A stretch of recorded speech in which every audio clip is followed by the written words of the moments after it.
എടത്തിരുത്തിയിൽ water അതോറിറ്റിയുടെ 1.5 ലക്ഷം വില വരുന്ന പൈപ്പ് സാമഗ്രികൾ മോഷ്ടിച്ച കേസിൽ 2 പേരെ അറസ്റ്റ് ചെയ്തു.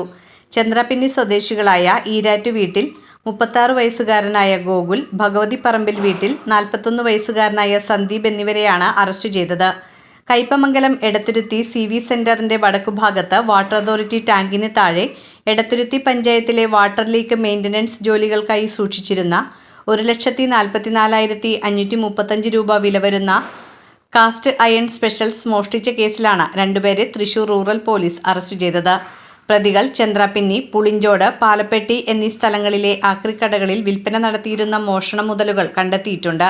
Kaipamangalam police station SHO Bijith, SI Fadil Rahman, GSI Jaison, GASI Ramesh, GSCPOമാരായ സുനിൽകുമാർ, ജോസഫ്, സിനോജ്, CPO ശരത് എന്നിവരാണ് അന്വേഷണ സംഘത്തിലുണ്ടായിരുന്നത്.